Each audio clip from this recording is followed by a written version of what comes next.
ऊपर जो पोल ठीक तांपेड़ा पाखे यही पोल उपर जाकि एपटे आपण कूल जल्हारपुर रास्ता देकी आसती यही रास्ता दे 22 मजा को जाती यही रास्ता दे प्रत्यह बहु गाड़ी मोटर यातायात करता है। देखु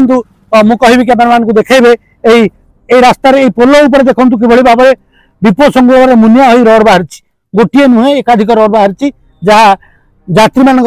अत्यंत विपद संकुल राति हेले एथिरे दरकार पड़े गोड़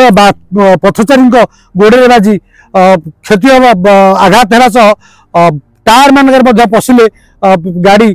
पंप लीक होबार संभावना अच्छी तेणु तुरंत विभाग दृष्टि देव। पोल कथा कहूँ तोणा नदी पोल कथा जहाँ अत्यंत विपद संकुल अवस्था रही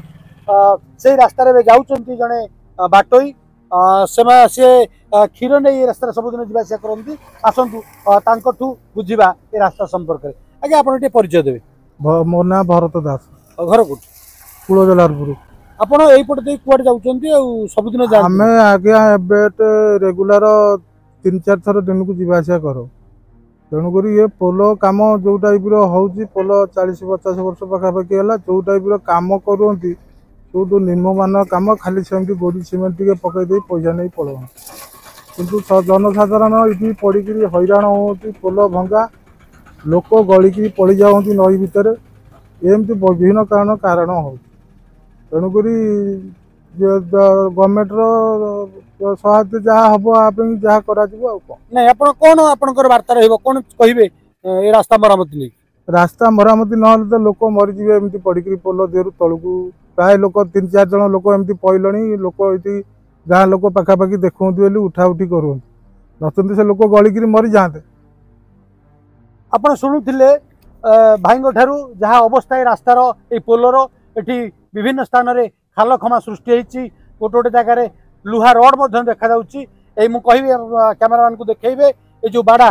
ये अधे बाड़ा भांगिकी गली पड़ी नई पाखक अधा अवस्था रही अत्यंत विपद संकुल अवस्था रही तोणा नदी उपरे ये जो रास्ता रही रास्तार पोल रही तोणा नदी उपरे ये पोल अत्यंत विपद संकुल अवस्था रही यही रास्ता दे प्रत्यह हजार हजार जानवाहन ठू आरंभ कर बाली बोझे ट्रक यात्रीवाही बस